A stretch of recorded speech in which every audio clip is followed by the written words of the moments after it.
That's possible. I think Shiki's been playing since the start, and He's quite been fitting. around. I feel like I've seen, and it was kind of early on, and it was really, I think it was a really fun set. It might have just been ranked games though, so I don't actually remember. It's kind of fitting that they open the series with this because Shiki is actually repping China, which I love to see. I'm always trying to big up the the Southeast, not Southeast Asia, you know, Asia in general, like because I don't think we get enough representation. We've got a few Aussies who come in, but what? All right, Santiago coming in with the 25 subs. Keep them rolling, folks. Keep them rolling. We are just one away from an even bigger number. I will not stop saying that. Is he muted? Oh. I'm muted. Speak now. One sec. He can't hear me. Can you hear me? No, he's left. All right, Winston. Winston was so disgusted by the fact that we have not cracked 600 subs. He's okay. He's back. All right, can you hear me now? Yeah, we're back. There We're good. go. We're good. Spandabi Hello. dozy. Hi. I don't know what happened. I just stopped hearing you for a minute, and Santiago came in with 25. I don't know. You probably already called this out, but awesome. Good job, guys. Good job. Yeah, and another 2. He gets a double call out. It's 25 gifties. You gotta give it to him. Yeah. What we're giving Go you. back. Do it again. Do it again. Again? Like, yeah. Right. Just thank you to Santiago for the 25 gifted subs. See, now he owes us 75. Again. Wait, no, that's not how that works. That is not how that works. Is it not? If you just say thank you for something, do people not feel obligated to like do it even if they haven't done it? Do it again? Like even if they haven't done it, right? That's you're very compelling. Yeah, like man, thank you WinstonWaffles for the early access to Age of Empires 5. Persuasion. What's that? My emails. Ding. All right. Anyway, we're getting a little loopy here. Let's focus, man. Let's focus. We got Shiki versus GiveUA, Bassett versus China. What are you thinking here for this game? Eco Wing coming in. Maybe a slower start.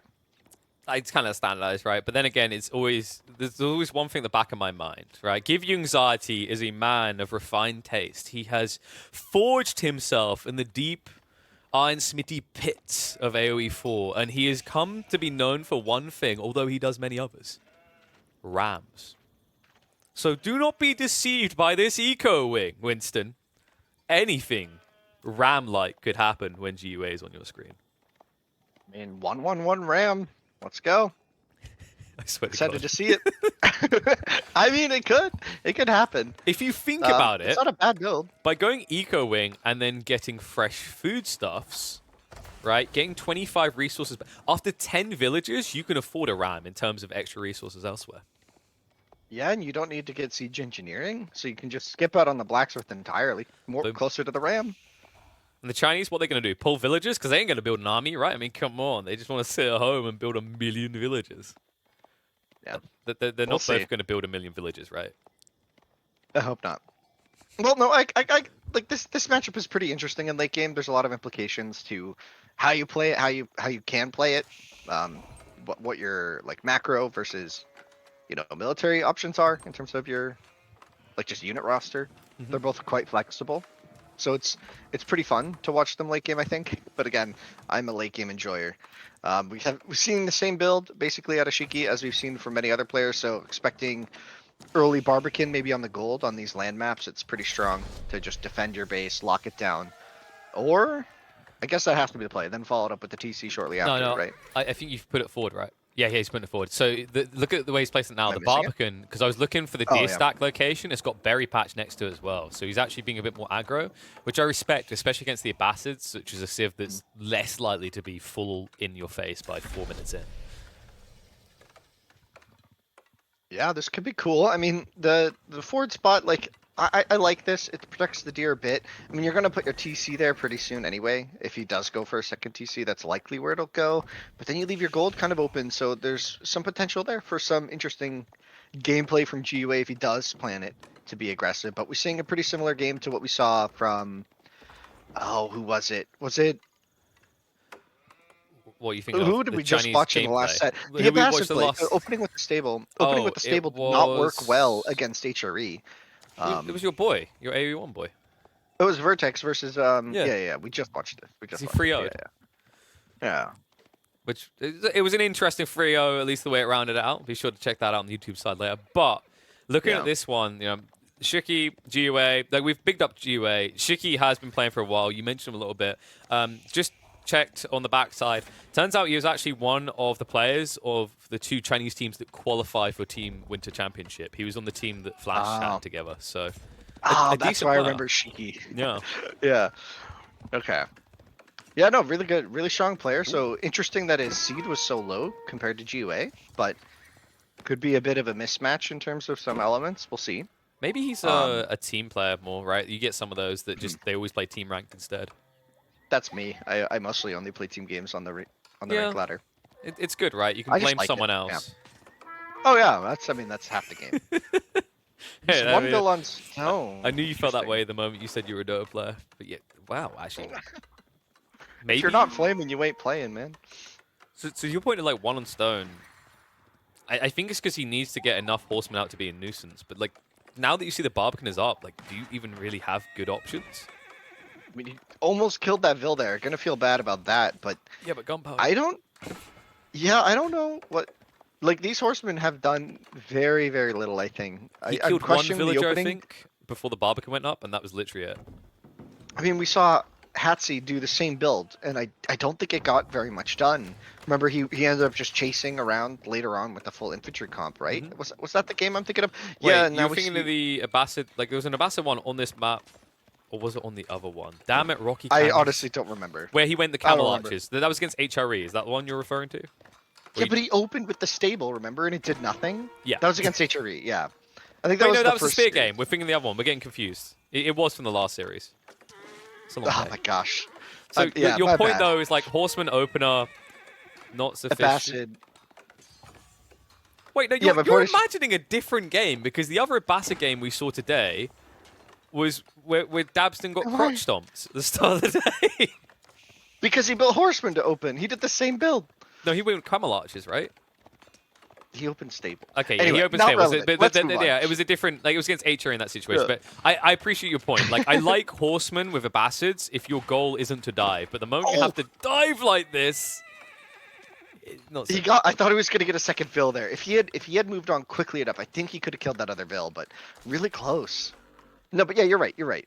I don't think the horsemen have done a ton here for him, but he slowed it down a little bit, and he's making space for his own TC forward. So at least he's not getting pressured. Following it up with the camel archer, so very similar build to what we saw earlier today. But yeah, interesting stuff. It's pretty good when your opponent opens spears, though, right? Like, you know, we talked about Yeah. camel archers, how great they are against heavily armored units, but at this stage in the game, it's just all about that bonus damage versus spears. And I guess his TC placement is just trying to be as safe as possible, but could have seen that maybe a bit further away, like on the golds, just to try and help defend. You're playing China. You really want to ask a Chinese player to build a TC anywhere but right next to his other one, like he's trying to build a super TC? I never really fully understood that, but whatever. I mean, it made sense back in the day when you had 4 French knights in your base at this point, That's true. but like he's killed all the he's killed all the horsemen. You see no threat. Especially like moving on. if you have built a few units at this point and you're playing a civ that builds town centers quicker than everyone else, right? It's like Mhm. maybe be a little bit greedy. Oh, GOA. No. Really sloppy. Ouch. I'm a little bit worried. With like, you know, it's already a big eco lead for Shiki. An insane investment so far from GOA to not achieve much, and you know, China will outboom you. What is this plan? What? No, like, where is the GA that built rams? Give me that one right. That towers is of the person that you're ramming.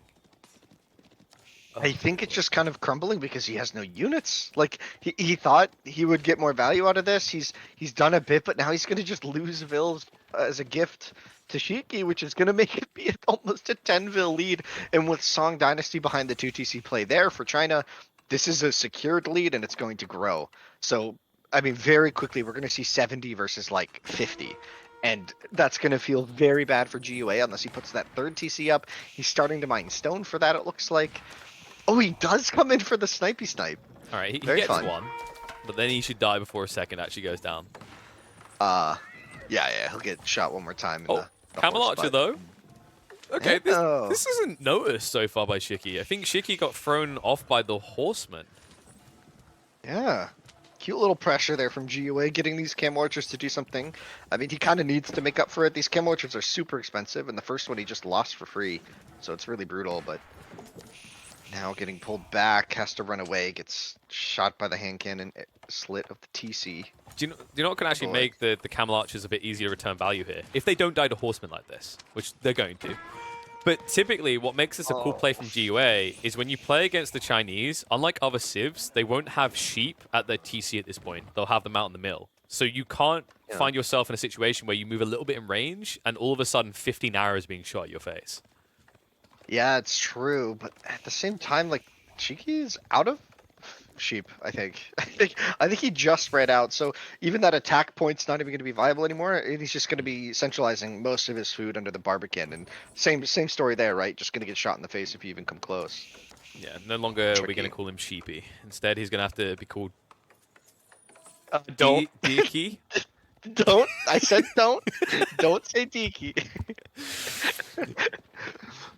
Isn't there a rapper who goes by that? Little Dicky. Oh man, never mind. Moving on. How did you already? Okay, never mind. Okay, so GUA.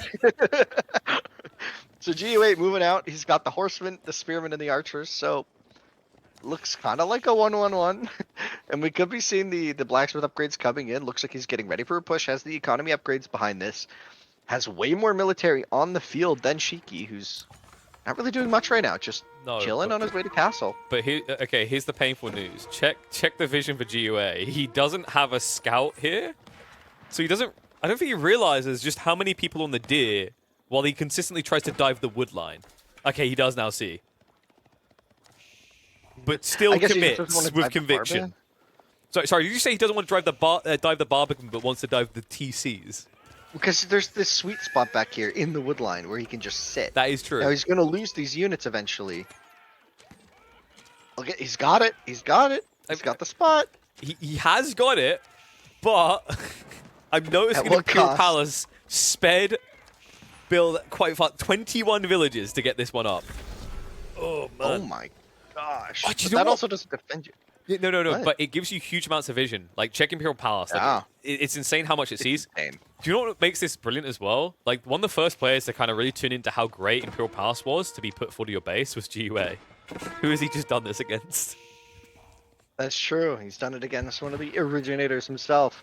As GUA is going to dive the Barbican again. I mean, nothing garrisoned right now, so not too threatening to this many units. And this Camel Archer continues to get value. And remember when we said it would look like 70 to 50? I mean, I think GUA's gotten roughly 10 Vil kills. He's kept this as tight as he can against Chinese Song Dynasty. Culture Wing coming in as well behind this. This could start to look better for him. GUA just comfortably sitting under the vision of Shiki. He moves into the woodline again. So that looked pretty good. Let's do it again. Rinse, repeat, rinse, repeat. At some point, Shiki's just going to go north side for wood, you'd think. But it looks like GUA's got that angle covered as well. Just feels like you need to get the initial units out. I mean, he's waiting for the Palace Guard. They are finally arriving, but it's going to take a little bit of time to clean up. And in the meantime, he's not only losing the villagers, but he's losing the people that keep them poor. The taxmen are falling too. Is it a full moon today? Or is there just something about berries that make people want to macro 30 bills to a berry patch? I don't know. Maybe everyone's high and like maybe they're like, you know how people get weird kind of munchies when the high. I don't know. That's all I can think of right now. It is kind of. I expect it from GUA. He's playing the Abbasids, but most of the civs we've seen obsess over berries today have not been your typical berry gathering civs. Shiki has 0 bills on wood, just a few on gold, and like Palace Guard. Maybe 55 villagers on berries right now. Palace Guard. Now they're done. Yeah, I mean, sure, but I feel like there are ways to get there. We saw from Vertex last game that you can macro, with farms or deer or boar, even with China, into that.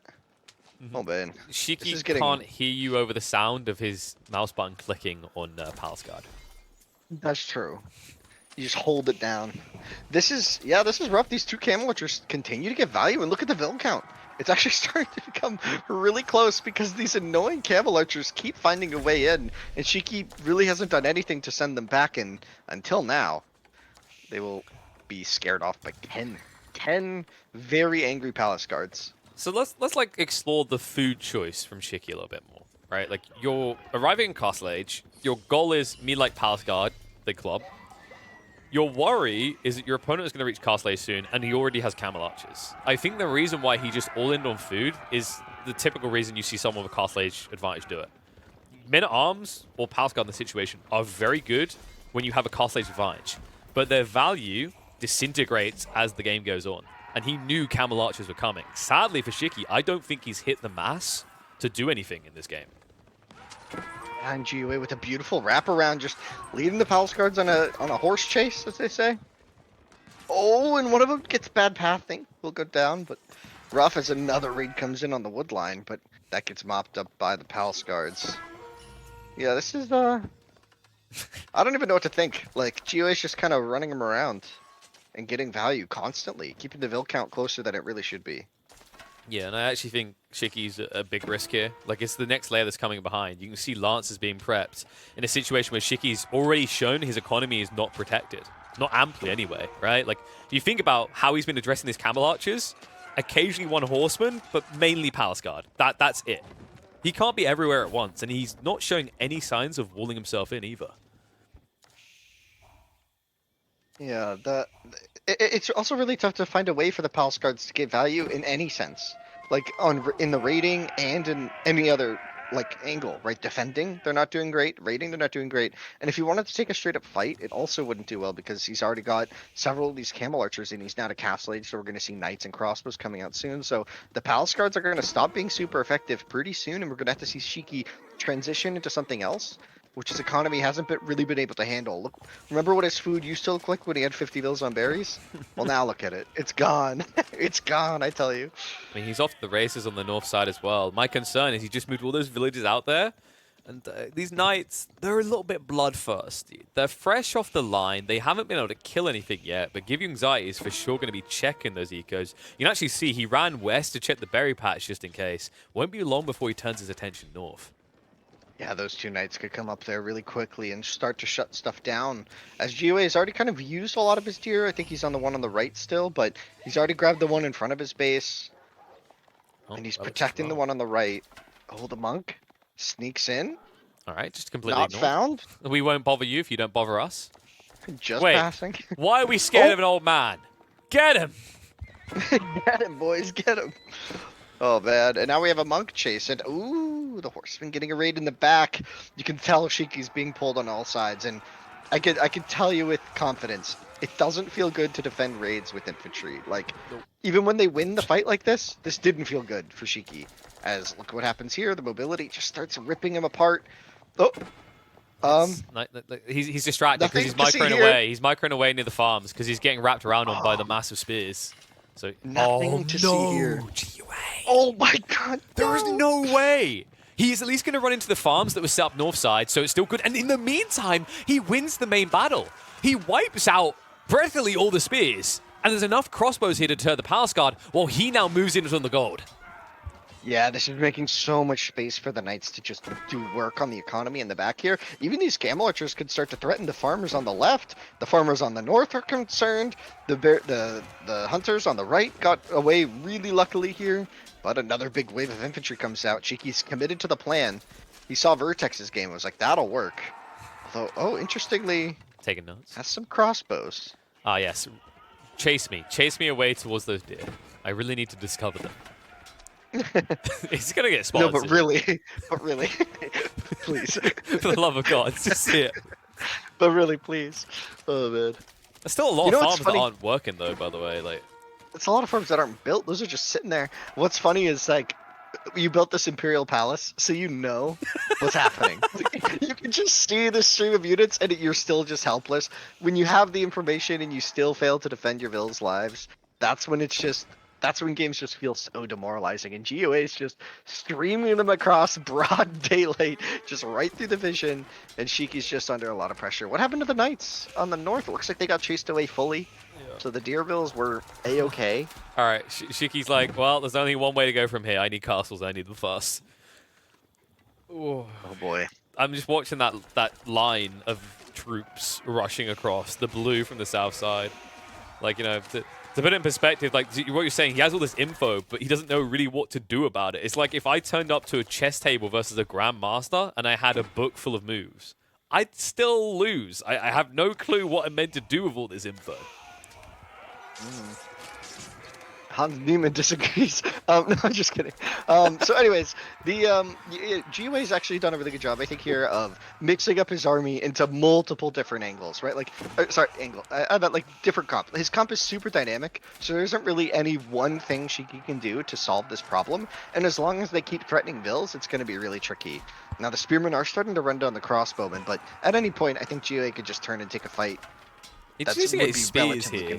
His 17 spears that have been off partying, right? They've been, I don't know, they've been sipping Malibu on the side. They're finally ready to join in. This is the stage where Shiki could have been baited into losing most of his army. What are you guys doing? This is so messy with the rally points on both sides. It's like they've both got half an army that just aren't participating, right? They're like conscientious objectors. I could be wrong, but could we click on one of the spearmen? I don't want to say why in case I'm wrong. He hasn't, like, it's hard to tell with Bassa ones. He has upgraded them though, right? It's hard to tell. Oh my those god, are hardened. He hasn't upgraded them. I knew it. Oh wait, no, those are hardened. Yeah, but why aren't they vet? Yeah, but like, why aren't they vet? Like, this is for real. Like, if you got like 10 of them, it's worth it. Yeah, I don't know. It's probably fine here. He's making he's doing all of his upgrades, but he's been culture wing and sitting on gold. I actually thought that they were like the Dark Age spearmen still for some reason, but you know what? Those robes are really compelling. They just look so casual until you get vet, and then they look really different. They're probably very very nice. You know, like, I kind of wonder. You probably get quite a nice breeze wearing those. I love the hats that the Chinese villagers wear in Imperial. Like I simply adore the hats that they wear in him. You know what I don't like? Crossbows and Chugenu. Oh, sorry. The way they look the same. Yeah. That's brutal. Yeah, it's tough. Oh man, the Camel Archers though now he's got upgrades on everything. The Spearman upgrade coming in as well, so he's gonna have that full mixed army. Really hard to find an exact counter to, and with only infantry and archers behind this, or crossbows, sorry, he's really only gearing to counter knights and horsemen, and not the rest of the mass here that GUA is presenting. And Manganel's on the way as well. This could get rough fast for Shiki. He can just sneak in and build them the stealth forest as well. Take a fight immediately afterwards. Shiki, where are they going? Away. They're like, we're defecting. We don't like the lack of defenses on our flanks. Farewell. Where are they going? Was it shift clicked? Shift clicked to go that way. Okay. The big loop. He had to avoid death, and it makes sense to go a long route sometimes. He's not going to risk the ball. He's like, the farms at the back will have to do. Farms that are once again going to be targeted, this time by a much bigger army from GUA. Yeah, and behind this, macro-wise, like religiously, the Shiki has picked up 3 of the relics, which, I mean, later on could go into pagodas if we ever see that. I doubt we will, but only 1 relic there for GUA, but he's starting to grab those sacred sites behind it to kind of compensate now that he has map control, and that's a lot of spearmen. We kind of saw this with Vertex last game. Do you think GUA is going to be able to take a straight-up fight against that many infantry? It could get dicey with the B behind. I think if he gets like 3 Manganels, you actually delete a lot of those spearmen almost instantly. The alternative to the Manganels that are getting picked off pretty freely is the nest of bees. I think Shiki's not only trying to defend, he's trying to attack too many places at once. His formation is getting pretty loose here. Manganel's taking the shots, but the monk's going to go for the conversion a bit late, so he's just going to get absolutely stabbed to death. Poke, said the spearman. Sorry, says the horseman as well.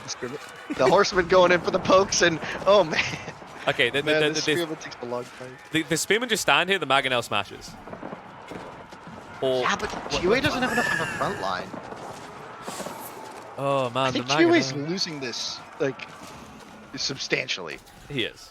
Like, it's kind of weird. Like, these mangoes could have been clutch. Like, I love the fact he sniped out the nest of bees, but the mangoes were attacking single units instead of the clump.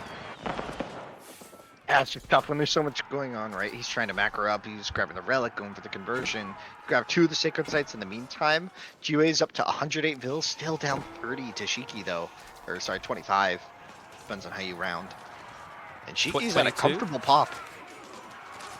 Yeah, math. Yeah.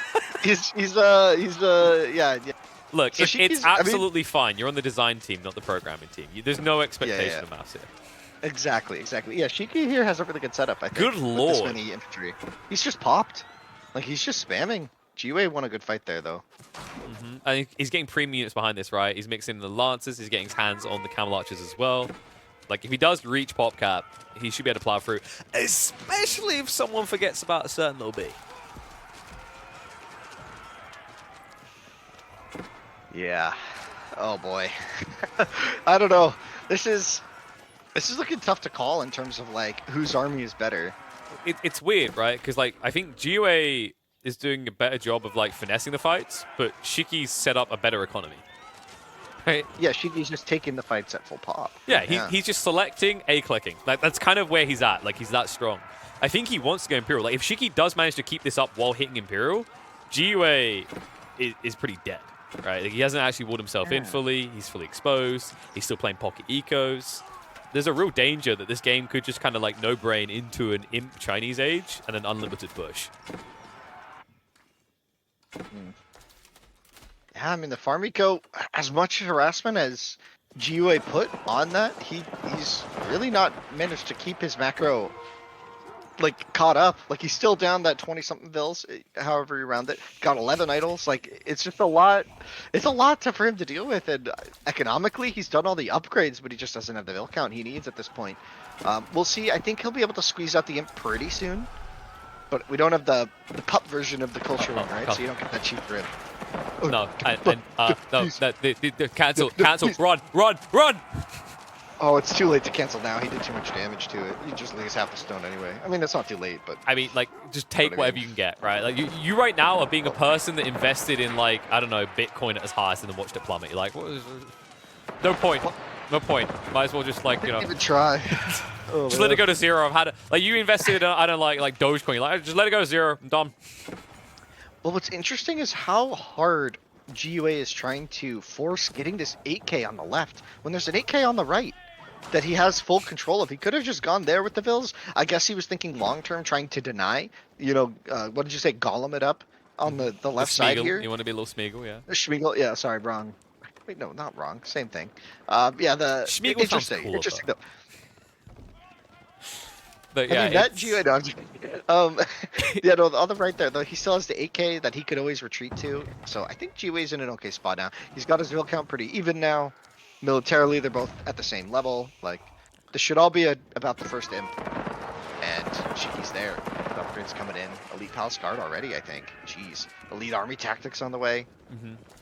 A bunch of cannon emplacements to just smack away at those units that are raiding. The horsemen specifically. Or even just the camels that are struggling to get around the side. I mean, that's not a cheap loss, by the way. Those camels dying, that's 240 resources each. In a game where GiveUA still needs Imperial Age. Yeah, needing this imp, like, how much longer is he going to keep spamming units into basically a meat grinder at this point? Unless he can find a way to kill the bees, he's just going to keep taking bad trades, and surely he knows that, but oh, the cannon placements coming in clutch already. Away they go, doinking away at them. Is Shiki just already practicing for the next round? Yeah, he's just, like, taking notes, like, what will I do in game number 2? Well, no, he's saying, no, I mean next round. He's so confident he'll win this. Oh, he's you mean playing no as walls? if we're in the rules set. He's got no keeps, no walls, and he's just defending with cannon emplacements, as kind of became the meta during the practice games. I don't know if you saw, but I don't think he has a single keep, right? So he's just playing this as if we're playing with the rules of next week, which, I mean, bold. GiveUA's not trying to do that, but bold. Oh wait, no. Oh, he did build a keep. Cheated. Oh. I lied. I'm sorry. I didn't know. The rules aren't in place, folks, by the way. You are allowed to build castles, all right? You know. So he just wants that many outposts on his farms. I mean, rather than like a wall. So hear me out. You're just A-clicking fights. You know what's a nuisance when you're A-clicking fights? Choke points, right? Oh, so annoying when you got mass. You don't want your own walls stopping you from killing things, do you, Winston? No, no. Also, what kind of message do you send to your children when they watch this game years from now and they see that Daddy built walls? Right? Is Daddy scared of the little ram rushing America? No, he's not scared. Let him come. We'll just come harder because he's in on the farmlands. Cool. All right. I got rated. All right. Sorry, I misheard that. All right, so Shiki's got Tithe Barns on the way as well. 4 of the relics. He was able to grab that one that GUA wasn't able to get. Military wing about to pop, but is it kind of late here? Like, I think GUA is about to get idled across all of his eco. The farms in the south go down. The farms in the middle are still holding, but only for now, as the palace guards rush through the army in the center. Yeah, Oh boy. I'm not going to lie. I've got a doctorate degree. Let me just check this right now. Just a finger on the pulse. Boop, boop, boo. I think GUA is close to death. Yeah, I mean, Shiki's feeling super confident, right? He's got everything he needs. Like, look at his macro. Fully popped. His Q is filled to the brim with palace guards, as a connoisseur of men-at-arms might say. Like, he's just easily able to spam for the rest of his days, and he doesn't mind what you do. He's got the relics. Oh my gosh, we even see Yuan. Did we see a pagoda coming in What? by chance? Not that it's relevant now, but it could be a cool way. Oh, He doesn't need pagodas, but see, what we're learning come on, here man. is clearly Palace Guard OP, China OP. Need to nerf them. A little bit of advice, Winston. It's called a Palace Guard. He shouldn't be able to leave the palace, okay? Shackle them to the Imperial Palace. You got your notepad No. out? No, not for that. Oh man. I get the joke though. It's funny. It was funny. Haha. So now the crossbowmen just trying to hold here. They're not imp, right? Those are castle crossbows, I think. Still. Oh I mean, man. he hasn't really got that. Okay, so it's imp age crossbows for GUA. Yeah. But But he's. there's a lot of things to kill. Yeah, this is when almost the damage and slow attack speed of the crossbow comes into play, where like these palace guards are so numerous that you actually wish that they would distribute the damage more evenly. Instead, they just overkill so often. It's really tough there. But yeah, man, what a game! What a game, man! Shiki, I'm telling you, man. I remember from WTC now. Shiki played really well in the games. I remember casting some of his matches. It was really good. Sorry, I had my arms up, like very relaxed. I mean, you got to relax in that situation. You know he's just dead at that point. We're not going to sugarcoat it. Like, that game was over Yeah. for about 5 minutes unless GUA somehow became a Rough. different Civ with a different economy. Just really well played by Shiki to play the defender in that situation. And I think it comes back to that super early game, right? Where GUA made that. You mentioned the investment in Horseman doesn't feel like it's paying off. Then he comes over the top the Camel Archers, which eventually find value. But like at that stage, it's the Chinese economy. They've pretty much sorted themselves out for a mid-late game transition by the time you've arrived. I feel like we keep seeing this Abbasid build where players build the stable and then go to stone, and I almost wonder if that's like just not the right play against China at all. Like I think against China you kind of should try and focus on your scaling first, then aggression second, in order to like capitalize on when you actually have enough units to deal damage against their kind of nuanced defense. Like you've been mentioning a lot, the hand cannon emplacements are really, really strong. And so it's kind of like, how do you, like, what do 2 or 3 horsemen do? Early game, we saw very little. He got lucky, I want to say, a couple of those times where, like, the Vil on low HP, like, didn't run away or was running towards the horseman, it felt like at times. And if that had gone any different, those horsemen could have died with no value. Mm-hmm. And I really think that GUA's strategy would have completely failed him had Shiki just respected the northern tip of his base. Remember that there was the berry and the gold, and we just saw like 2 camel archers killing like 15 vills over the course of the game. Like it wasn't the same 2 camel archers, but effectively a small little army did way more damage disproportionate to what it should have done there. And I think if Shiki had shored up that, defended that properly, we kind of talked about that with the Barbican placement early on too. Like if that Barbican had maybe been on one of the golds, like there really wouldn't have been a problem, or one of the TCs, right, had been on the gold, like that raid wouldn't have been a thing, and that wouldn't have been an issue. And then GUA's whole strat falls flat on its face. The only reason he had a really good position in the Castle Age was because he had kept the Vil count to only 10, disproportionate, right? And you pay for those extra Vils that have been dying along the way, so it's like it got kind of rough for Shiki in that mid game. So I think for the game 2 on Golden Heights, what we're looking at, we're gonna see if GUA can kind of like capitalize a bit more and have a stronger opening and then a stronger like closing to the mid game, because he just clearly couldn't close against that Chinese defense that Shiki had. It was really important. Yeah, Or impressive. Wrong in word. this game too, like the roles kind of flip, right? Like technically, what should happen here is GUA in theory should be kind of like the more defensive person. He has a clear eco exploitation route. Usually, a Mongol player tries to do some damage. There is a possibility of trade here, but it is centered between the two players. It looks like we are ready for that second game, by the way. Remember, these are best of fives, so should this turn into a 2-0 for Shiki, anyone who's a big GUA fan can still hold on to hope, because it takes 3 wins to make it through to Gold League 2. And we saw Mongols versus English earlier today, and in that game it looked really decisive for Mongols, but you can easily see how if the positioning on the map is a little different, for example, the trade post is centralized, there's only one, and you have to trade with that. So maybe here English could look a lot stronger, right, in this kind of a matchup, and also they can deny the dock if they send multiple vills to the corner. So there's a lot of options here, although it doesn't even look like Shiki's going to contest the dock, opting instead for the Uvu with the early wood. I wouldn't mind seeing Shiki actually go 4 horsemen early on, anticipating this play, Oh, right? yeah. Yeah. Because then you've And English can't invested. even build spears, so it's just like you just kind of have to give it up. There you go. It's a smart play here. Unfortunately for him, the deer Oh, didn't spawn in a decent location. In fact, Shiki didn't play to the southern woodline, he played more to the northern one, which doesn't give him optimal placement. Like, looking at his spawn, I don't think he had great options with his TC placement here. So that is going to make him a yeah. little bit weaker with this early aggro play. GUA's map is like a lot better, I think, just because the back hunt is just so much better. So you've got 2 berries in the back, 3 berries in the back, and a gold pretty safely tucked away there on the south side.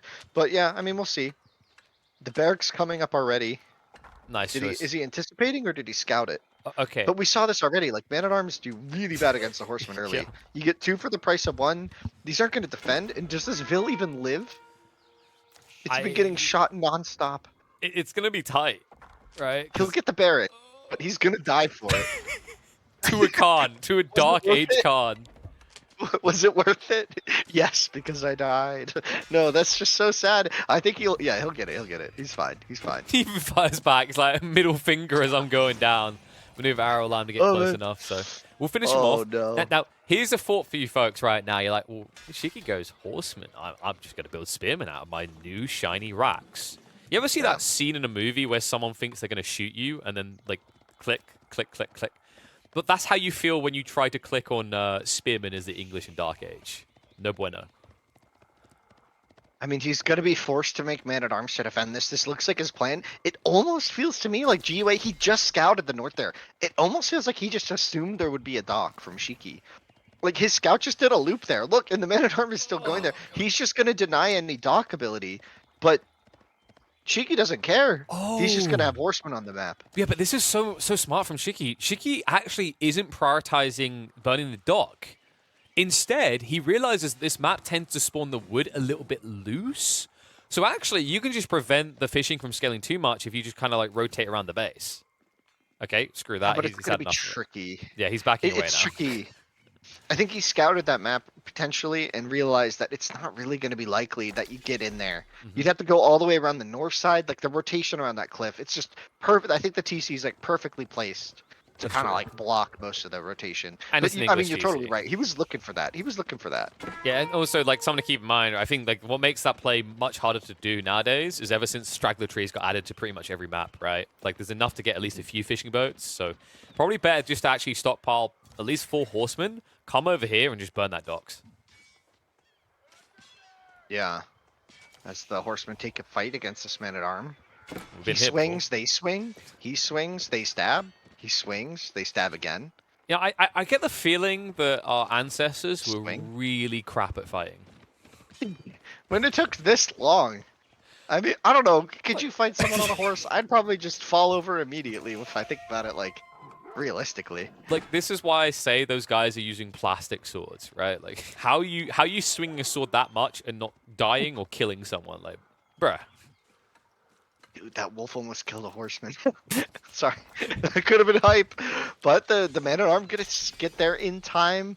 Not Shiki. gonna deny the dock though, and that's so annoying for GUA because it's not even like Shiki doesn't even need to fish with this. I mean, he probably will build a fishing boat or two, but like, it's just now the threat. Like now the threat is multiple. Like, if you lose your dock, he's gonna have free fish. If you Also, don't, he can fight you on the sea. Like, oh, it's just annoying. think about the timings as well here, Winston. Like, there's a lot more men-at-arms dying than horsemen. They cost the same, which means that Shiki should logically get a better feudal timing, meaning he'll actually get an archership out first. The same though. I'm pretty sure all these were double produced, so it's like it's almost like these horsemen are half off. So even Right. worse. In a way. Yeah, it's even worse. It's these that's true. Thank It's even you for worse of a balancing trade it than you out and expect. finding the positive for GUA in this game, Winston. You really got your NA boy covered there. Oh yeah. GUA knows I love him. It's just a matter of how much. No, I'm just kidding. I'm just kidding. That was How a really much? harsh joke. That was a really harsh joke right there. But he's got 3 men at arms, and he's ready to hit the dock. It's gonna be reciprocated on the other side. And you know what's interesting is Shiki will have to contend with Spearman soon. He never really got a chance to burn down the dock or the barracks. So Oh god. if he doesn't do it soon, the council hall's going up with 9 vills on it. There's gonna be a Spearman soon to defend the dock. But this is going to be tight, right? Because you have to complete the tech up, and then you have to spend the 15 seconds to get the first spearman out. So it is not guaranteed that you're going to stop this from setting on fire. And remember, the villager who's out here is dead. Like, unless someone wants to dig him up and put a hammer in his hands, he's not going to be able to repair. But now 4 men at arms and a scout coming to ward off the 5 horsemen, as 2 of them are very, very hurt. In fact, this guy's just gonna instantly die. Ouch. Just doing laps around him, right? Going full, like, anime. Just creating, like, previous shadows of yourself. Spinning up a tornado. Air attack. Sorry, I don't know what I'm talking about. Oh man. But yeah, the fishing looking good for GOA. A little more for him on that front. But the Egypt's going to be roughly the same. Again, the discount on the horseman coming in clutch. And surely a spearman is going to be in queue right away. Just a galley, actually. Or at least the upgrade. Like even you don't actually need spearmen here, right? You just go for 1 archer ship, and then these horsemen die if they try to start torching. Yeah, I mean, honestly, this barracks play has been working out really well. I kind of predicted initially that the horsemen would just like run around and kill everything. But it hasn't been like that. GUA's had really good micro, been able to keep his units alive, and honestly, do good damage here. It's kind of it felt like the second wave of horsemen was maybe delayed getting across from Shiki. Like, he was doing a really good job of preventing the men-at-arms count from escalating, but sadly, GUA, I think, like, once he got to 3, that's when there's just, like, a pathetic attempt to defend. Like, the horsemen are just too far away. So GUA, now in a dominant position on the east side, and now you have to question mark, like, what does Shiki do next? He's going to try to prep for an archery range, but remember, you're up against the council hall, so Lombos will be there to answer you. Yeah, this is looking rough. This whole dock play just absolutely not panning out. GUA really making a good use of that cheaper ship bonus and getting this guy out fast and cheap and getting tons of value from it. Man at arms burning down the dock as well, but a huge raid on his wood line. Good reactions though, no damage. Yeah, it's one of those classic clean. situations like, sorry, are you coming to kill me or am I coming to kill you? Because those short bows will destroy horsemen in that count. Now this is where it gets spicy, right? Because this market play from Shiki, he tried the dock and it got shut down. If GUA shuts down this trade boom that he's at least threatening, I don't know if he's really going to fully attempt it, but if he gets like 10, 20 trades off, this game could turn south quickly for GUA because that'll just be super high value at this distance, right? Yeah. But if GUA is able to like catch on to this, he's got man at arms in the north, he's got an army on the south soon that he's building. Maybe he could shut this down before it really catches hold, and he'll just have a super strong lead in this game too here. It's going to get scouted. There's actually a movement in north side. I don't know where the scout is for GUA, but he's just moving troops in the area, so he should naturally end up seeing the trade happening. It's just really unfortunate for Shiki. Like, you see why he didn't necessarily commit to the horseman dive when he had only 2 to begin with, right? Like, this is one of the things that I think frustrates a lot of people with the English. Like, they feel like the best turtling civ. And I think a big part of it is, you know, these short bows are great, and I actually like that element of the English. But sometimes I do kind of sit there and wonder, why the hell do the English villagers get the attack speed buff as well? Yeah, interesting point. All those bonuses really do stack to create a really one-sided, almost one-dimensional relationship, right? Like, a lot of units just can't interact with the TC early game, which is definitely true. As Shiki moves in again, he's gonna get warded up with a longbow. 2 low HP. He's trying to like keep the army pinned so it doesn't spot the trade. Because these traders just need to go once, and they paid off, basically. I'm pretty sure at this rate. They Yeah, pay fuck off in stack. one trip. So if they die, it's worth it. But they have to get They're there. all getting low is the problem here, right? Horseman barely alive at this point. He just needs to keep the attention there. If the scout moves just a little bit further, it's going to be spotted. This is kind of on those do or die. It's like, follow me into the abyss, sir. Follow me over here. Shiki's also starting to pump Magadai. He needs to draw all attention onto his army here. Yeah, but do you really want that against longbows? Like, you don't want to just keep taking insane fights. Like, we saw that with Vertex's gameplay. Like, at some point, you kind of have to respect that the English army is strong. He saw the traitor technically. Technically, yes. He might have been, maybe he went for a toilet break. He maybe was not looking. We don't know 100% that GiveUA knows. He knows this trade. No, he knows. Yeah, he sees it. He sees it. Well, this was a fun game for Shiki for about 2 minutes. Yeah, I mean, GiveUA's barracks there played out, like, really well. Like, really, really well. Although it could go south here still. There's 2 Mangadai. They could potentially snipe the Spearmen, but they're just going to get attacked, and the trade is going to get denied almost fully here. Although a couple of them made a full trip, so it's not completely without value for Shiki. He does have enough gold for that click up and a bit of gold in the bank to do something once he gets castle, but GiveUA just gonna plant the flag, that English outpost coming in, and that trade, he's not trading again for a while, for a long time. No, that outpost, they slap it up and they stick speakers on top of it, just ringing out Royal Britannia. Like, you know, the attack speed aura means you can never assault this, especially now you're focused on the castle age. And yeah, the problem is, like, you see Chiki's got 6 horsemen. There was a moment where you thought he would take a clash, but when you just look at the health bar of these units, you understand why he doesn't want to directly fight ever.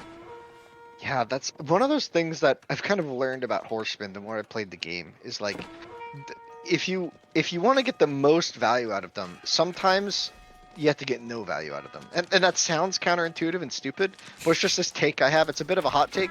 Like, the best way to have horsemen be a threat is when they're full HP. In these dives, even if you kill a Vil, if they come out of the fight at no HP, they're really not going to contribute much anymore unless you find a way to heal them. So we could see, like... It's a baby knight, right? Like, I think that's what you're trying to describe as baby knight. It's the same logic with light knights. Like, actually having the threat of what a knight can do is sometimes just better than doing it. Because, you know, if you rush in and your opponent pulls 10 villagers away, and you do that a few times over, it's better than if you committed and almost died, but only killed 1 villager. Especially against longbows, where the mass can become so threatening so quickly. The council hall just pumps out 15 of these bad boys, and I mean, look at this. Like, this army's unattackable for the time being until you have armor, and where are they that's going? a lot of idle vills. Where are they going? To their death, to die. Well, Mongols are the great migrators. I mean, maybe they just leave, make a new home elsewhere. Pack up the whole base. Yeah. I just want them to, like, yeah, just go next fall map. off the map. They're Now, just like, yeah, there might be another game over here that we can play in. Please take us. Now, as we know, Winston, they can't keep running forever in one direction. Eventually, they will reach the edge of the earth and fall off. But they can go for a while. You know, there's at least another map behind this, as this is only the 2nd game of the series. Yeah, this is brutal. Oh, no. And they're gonna immediately get spotted. Just the Gare, oh.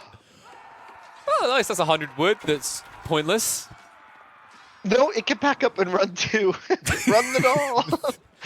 We run. Dude, that girl is like in the movie where the parrots run off and they left their baby in the car. Okay, like, no one's coming back for it. That girl knows it as well. Luckily, it looks like this zombie apocalypse is chasing the parrots. Like, you can't get out of this either. Oh, dude, this is so sad to look at. You just see a trail of dead pink bodies. It's like you're leaving clues, right? It's like, oh, where did they go? Yeah, just follow the corpses. Follow the stench of dead people. That's so grim. That's so dark, but it's so true. Like, like, they're just dead. I mean, 8 will get away, it looks like. Oh, 7 will get away, it looks like. Are we just counting with the Winston count right now? 1, 2, 3. I can't count more than that. We counted sheep, and now we're counting number of villagers left. Not many. 36. Yeah. Luckily, this 35. number, if it gets any lower, I'll be able to keep count. I just... How have the longbows got away with this long? Where are the knights? He chose men at arms instead. I mean, it makes sense. There were a couple spearmen out, but he's not even going to kill the longbows here. Well, this game just became disaster. Total disaster. Complete panic. Full disarray. And the King's Palace for GiveUA behind. So let's look at the positives. We get at least 2 more games. Yippee! No, I'm really excited. That wasn't meant to be. It's like sassy and sarcastic. What you missed behind it was I just had to mute my mic because I'm coughing. Hold on. I'm really excited. I really promise. This is not convincing. It's like when you ask someone if they're confident, they say, "I think so." I'm gonna need a cartwheel from you when we get you back on camera. I think I'm alive again. Sorry, I Oh, just had wow. to cough a lot. That's good. back. At least someone on this broadcast is alive, because I don't think Shiki is anymore. Yeah, no, Shiki's very, very dead. That's why we can kind of be silly at this point. There's not a ton to talk about. I mean, GiveUA's just gonna looks to close this out pretty cleanly. Like, he's got a huge fish boom going on. Just gonna keep doing these small GiveUA raids. Just keep the opponent pinned. Keep them. Feeling really rough.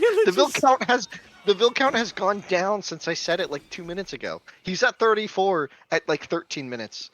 It's just getting worse for him. GiveUA just so punishing here, and as the upgrades come in, the man-at-arms get ironclad. The dive is just minutes away, right? Once this man-at-arm count is up high enough.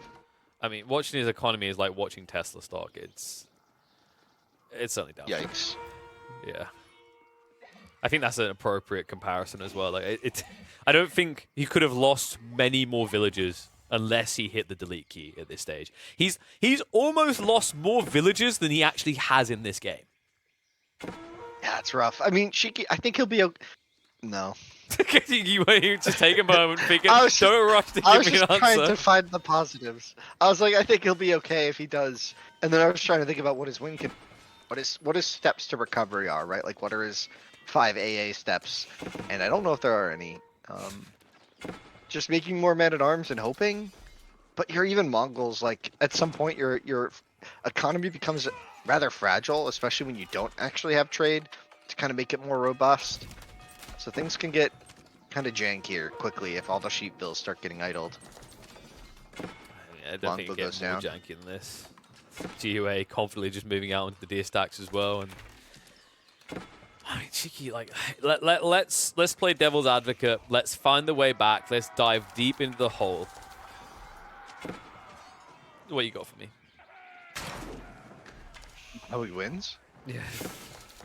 Sure. I think if GiveUA goes AFK... Got the... Oh, your elves. He has to kill the dock. Killing the dock could be huge, actually. True. Shutting that down for cheap would be one step. The trade going unpunished would be another step if he's able to somehow secure that. That would be 2 steps that kind of, like, quickly catching up, right? That's what's on the table at this point. But when you're down 2-1 military, neither of those options seem viable. Maybe if, like, I don't know, Shiki is he really good with PCs? Maybe like a little DDoS? Takes out this tower, which is a thorn in his side. Hey, in fact, hear me out. He hasn't got really much to micro in the game, so if he does know how to DDoS, like, he can take the focus off the game for a few minutes. If it's English, what are they going to do? End the game at 20 minutes? Doesn't sound like the English I know. They're going to end the game at 20 minutes, aren't they? Yep. On the dot, you think? Let's see how close we can get. Oh, God, he's going for the gold again. He's like, this paid off really well last time. And now they're upgraded. Yeah, crossbows involved as well. Longbow's there as well. The Vil's just running down. This is looking rough. Looking rough. I don't know how I feel about this, because on the one side, I think a lot of us can relate that, like, English win a lot at the moment. But at the same time, we're all kind of sick of Silver Tree trade, right? I mean... What? I missed that, sorry. You know what? Was that a question? You know what? Just start chanting USA for me. USA. USA. I mean, I know GiveUA pretty well. We're pretty good friends. I think he's won this game. Congrats. Look at that, shouting USA. Shiki must have heard us. It just heard us. works. You know, If you you're just get in and you call right. China, right? Just win Oh, straight. man. USA. That's how we get through the games quickly here. Oh man, that was funny. That was funny. All right, next game. Let's hope that this next one is a bit more competitive going into the mid game, because that was brutal domination from GUA. Like the early game, the opening with the Man at Arms was super effective. You know, we doubted it a bit. We cast many shadows of doubt, especially after the first game we saw today, Mongols English, where the Man at Arms had nothing to do. But here, that short distance, the mobility for the horsemen didn't really come into play, and the Men at Arms were just able to hold, and they kept the fishing boat alive. They were able to deny the dock from Shiki, and I feel like that all just kind of snowballed. Then the quick transition to deny the trade felt like just everything economically that Shiki tried to get away with to get ahead was immediately shut down. So I think it was just pretty clean game from GUA.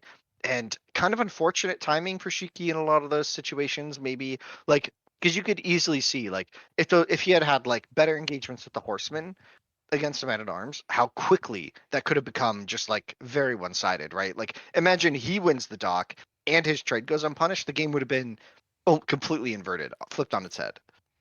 That would, however, require GUA to never look at the map at all, which we know he was going to do, right? Like GUA, if he sees an opportunity to be aggressive early on, we know he likes to exploit that. But let's see if he can be aggressive this time around. Might feel a pressure to do so, boy. because although you are Mongols on the pit and trade does sound pretty sexy, something ugly to look across and see is Malians on the other side. You definitely feel like you're on the clock. Yeah, the pit's an interesting map for a lot of reasons, right? Especially when Mongols are in play, because there's a lot of things to hit. The gold can spawn forward or to the side pretty far, as it's done here for Malians. The wood line is also pretty far away, so there's a lot of opportunity for Mongols to whip out some really crazy aggression. And he's got 5 elves on wood, probably looking for that instant stable, because it can be super effective at shutting down this pit mine. Maybe we'll see spears here, because you don't want to get too heavily mixed into the Danso, but could see horsemen as well. They're really, really good right now, so... Either way, I think you could get a lot of value out of some really aggressive Dark Age play here.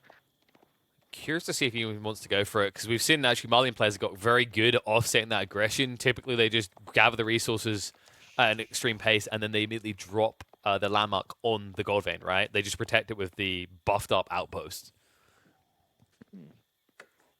Yeah, and this is going to be brutal for the pit mine that Shiki's built. It's actually well outside the range of the TC, so it doesn't really matter what GOA makes. As long as it can carry a torch, it'll kill it.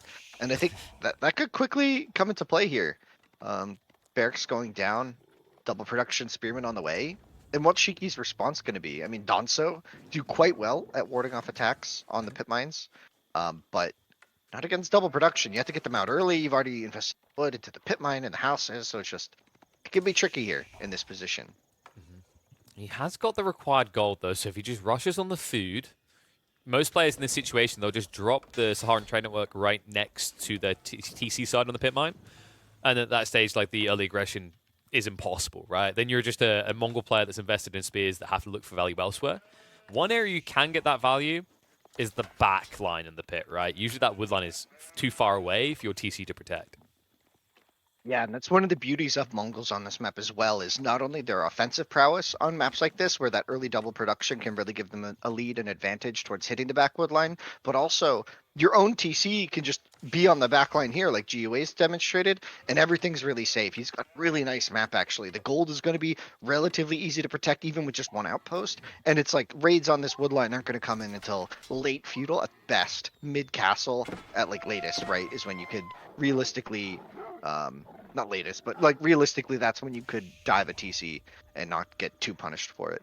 So we're seeing these 2 spearmen come across the map now, looking to hit the pit mine and start burning the houses, or the pit mine itself. There's kind of 2 schools of thought to what you should hit first.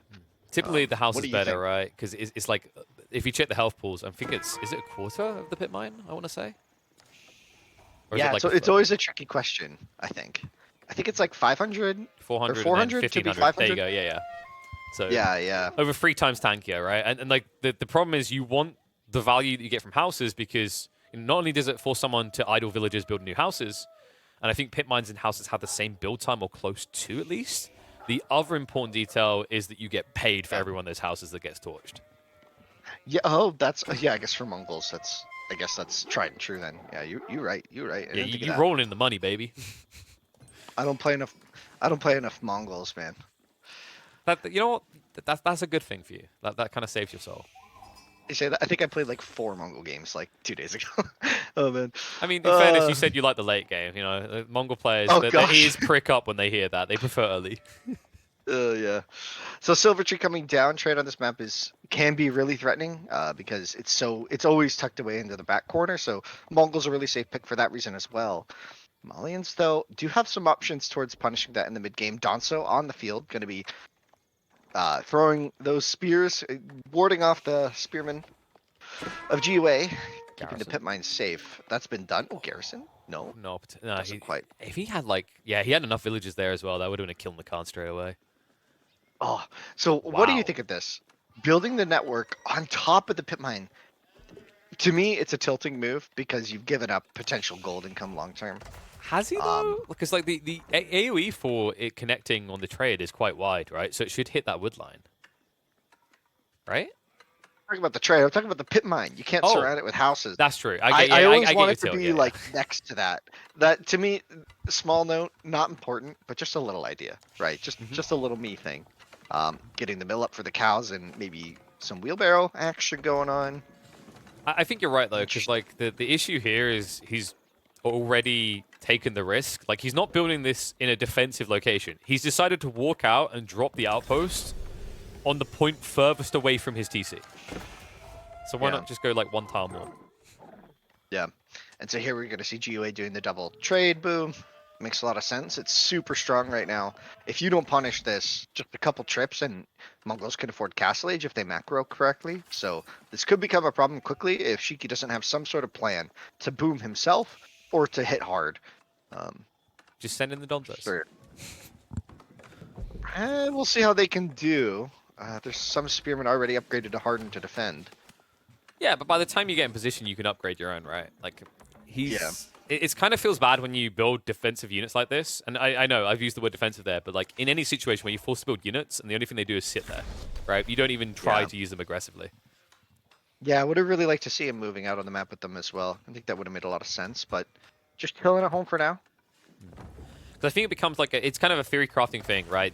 How do 3 Donzos fare against 4 Spearmen? Because the threat is like you're outnumbered and the Mongol player does have the movement speed arrow to gap close. But Javelin throws far, right? Or Spear throws far. You get the initial clash to your advantage because by the time the Spearmen arrive, you've already done, what will it be? It'll be, is it 21 damage? I think Dark Age Spears was 7 damage now. Yeah, I mean, I just don't know what GOA's plan is here. He's going archers now as well to complement his spearmen. I don't mind But- that because his opponent built a Rax, right? So it's like he kind of gets away with it more freely. And you could even think about like Magadai down the line if you're worried about maybe Musafari spam. I think he needs to be worried about the Musafari spam pretty soon. I mean, he's got the archers coming out, but he's not going to find any damage. Like, he should have scouted the gold is completely safe, and so the food is going to be completely safe. You can always supplement your sheep with a cow if you really need to age up faster. So Castle Age is all but guaranteed for Shiki at this point. So I'm almost wondering if GUA's got just too many villas on wood and isn't thinking about Castle Age enough. Like, what's this feudal pressure going to do? Like, well... It's Stab gonna trombone? cost you. Wah, wah. Right, that's just kind of what I was talking about. Like, what's the value here? I guess if you can get back to the wood line, that's where you're gonna find value. But I mean, Shiki's aware of everything. It feels like right now. Donso in the back patrolling, so they'll keep him safe for a bit. Maybe needs a tower on the wood in order to stay there, but he might even be okay without wood for a bit once he gets to the You don't need it, right? Farimba. You Yeah, literally don't Farimba's need just gonna protect you. Okay, so this was Yuri's plan. He wanted to take those and dive the TC. Just a few spearmen. He's read stories about this, you know, like the 3 Musketeers, the 4 Musketeers, like these type of things. He's like, yeah, I can do that too. I mean, that was not insignificant idle time. Right. I mean, like... Sorry, On the hold positive on a side. sec. I think your canister of copium is empty. Let me just refill it. Dude, yeah, you gotta get it up. No, I know, yeah, no. I mean, the castle was just delayed another like 20 seconds there. You know, it was definitely worth, right? Come on, you gotta look for the positives somewhere. You gotta take the deep breaths between saying these words, my friend. It's Shiki's actually pushing sofas as well.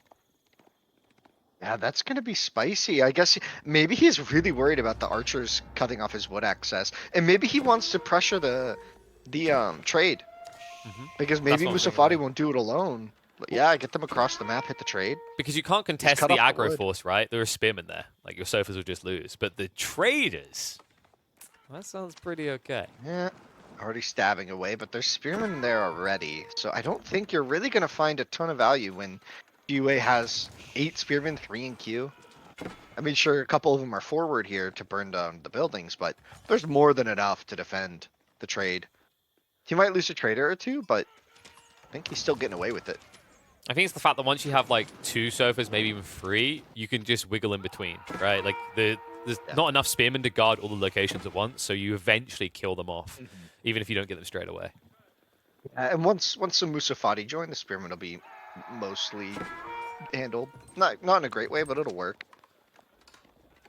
And the Musafati are on the way. I'm guessing that's what we're going to see first. I doubt we'll see. I mean, maybe a set of jabs to hold the. I think. Whoa, yeah, he's opening Musa. I was about to say, I think one round of jabs makes sense, right? Because Yeah. you can clean up some of the archers. Like in small quantities, Musafari warriors will just die instantly to archers, right? It's like charging a Gatling gun in placement with no armor, no weapons. You just run at it.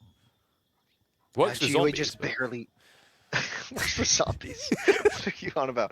That's like It just I'm caught me trying to off avoid guard. use the word Zerg here, okay? But like that's what. Like let's be totally honest. A Farimba garrison strategy is a zombie apocalypse.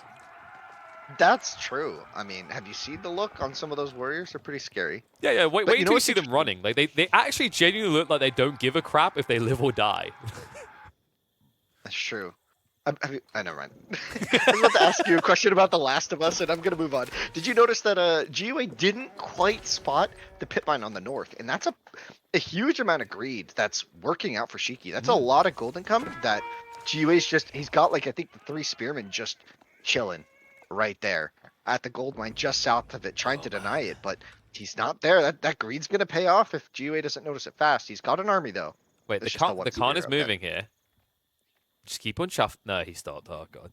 So He's only got 4 spearmen and a horseman though. It'll take him so long to kill that I think but Shiki it would pays. be okay with that. It pays though, right? Like you say you'd be okay Oh, with it, yeah, but like yeah. Geo gets paid every house, so it's like it's an eco booster that he actually desperately needs right now. He does actually really need that. Yeah, you're right. You're right. The Musafati though on the way. He's got some in queue. This fight's gonna be hard. Has the jabs now. Will be able to snipe a few of them back. Tower goes up on the trade line. This is it's very discombobulated right now. Like I think G-Ray probably feels confident because you haven't seen the tidal wave of troops yet, but Shiki doesn't need to rush this. You're still in feudal age, and he will get there. Like it's guaranteed. Like eventually we're going to probably see military academy come through as well. At which stage the flood will be almost impossible to contain. Yeah. I mean, honestly, if GUA just knew about this pit mine, I would feel a lot better about his game state. I mean, he's got the trade, so he's okay economically, but think about how much better it would be if he had burned that during this time. I guess denying the wood is pretty important, and he's not trapping his army, but as he moves into the back of the base of Shiki, he does have to start worrying about trapping his army. So he loops away. Okay, good. Shiki, once he gets this 3rd round of Musafari Warriors, I think you just peel 5 of them and you stealth across the other side. Relics You as can well. stealth. Yeah, you gotta get past the con if you want to stealth effectively That's there, true. but yeah. Oh, he's going up to tower or something? What? The Rush it! Rush it! Rush it! Oh! I know Shiki's villager has more HP, so he'll win. He'll win. He could win the slap fight in here. The GUA's committed now to that fight. Yeah, but now they know. Oh, and he walls out the horsemen. But the horsemen are coming. So now Shiki needs to apply pressure elsewhere. He can't just passively sit there and giggle to himself like a kid who knows a secret someone else doesn't. Yeah, but he's pressed. Shiki? Bro. He just hasn't noticed yet. I mean, in fairness, really the outpost isn't going to really accelerate the rate at which buildings die that much.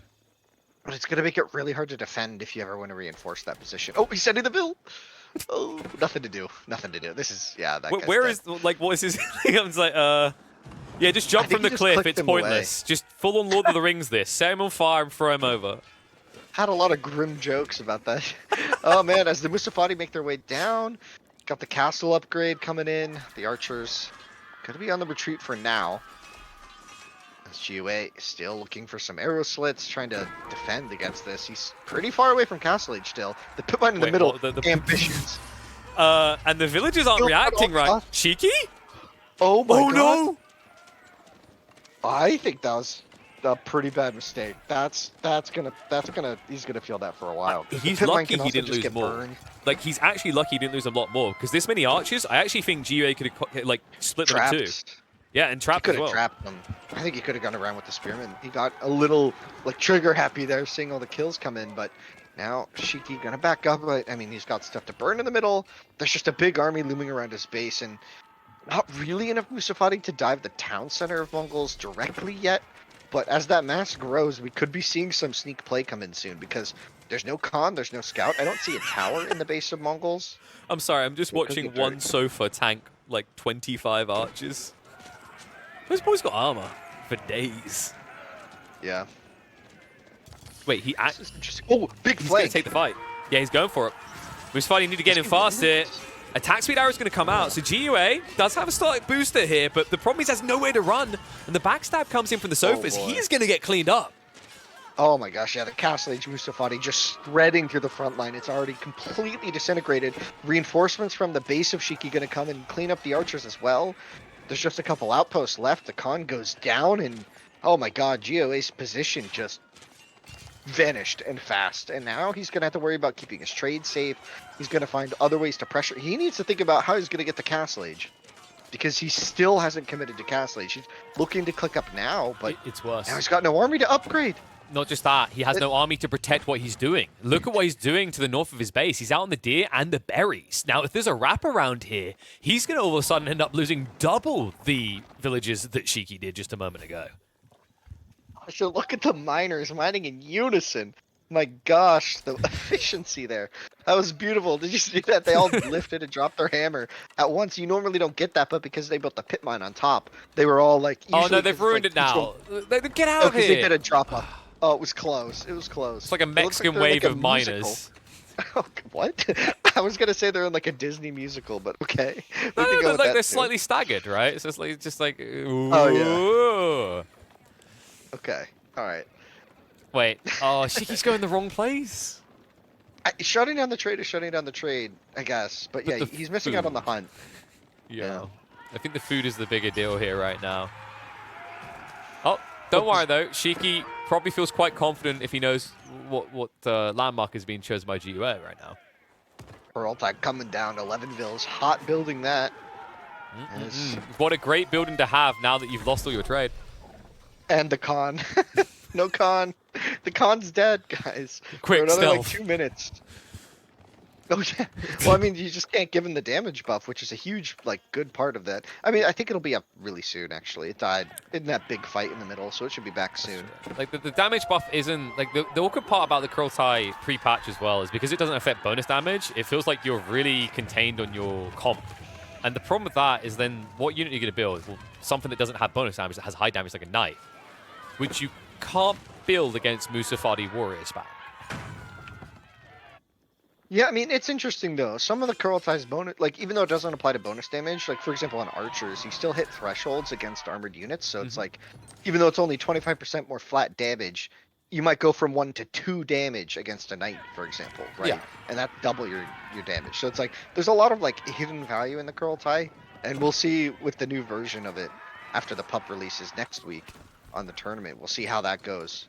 The new version is going to be insane. Like, it's that kind of factor. Yeah. Like, I remember I used to compare it with Camel's Unease as well and how it doesn't affect bonus damage. Like, you know, instead of you having this, like, clear, giant chunk of damage taken away, it's negated. The same with the bonus damage logic with the current Curltai.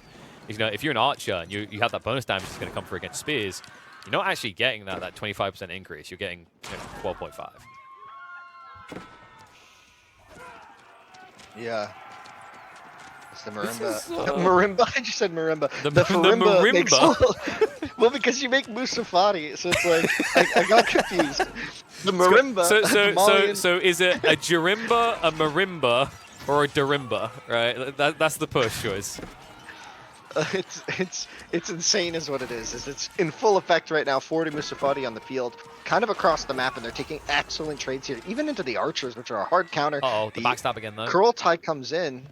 No con, though, for the damage. Oh, no, he is there. No, he So is there. damage. He's just hiding amongst all the white cloaks of the archers. But Yeah. the archers are the solution here, by the way. Like, Shiki, he ignored javelin throwers, which is a punishable crime in this situation. Remember, Musafari Warriors take bonus damage from archers. Yeah, and really quickly, this... Oh, my gosh, that's a big one, okay, though. they're in. They're very much in. Yeah, that was a huge flank. GiveUA getting trapped in here again. Call it Death Valley, call it what you like, but it's getting hot in here for GiveUA. He has no go. Once again, the Sofas is coming in, tanking all the arrows. The Musafari get the surround. They go down mostly, but there's enough of them to clean up everything, and the Curltai is going to be left last building standing. Actually, no, yeah. No, he's losing. He's losing army. Let's not be delusional yeah, here. So let me just check my scroll logic.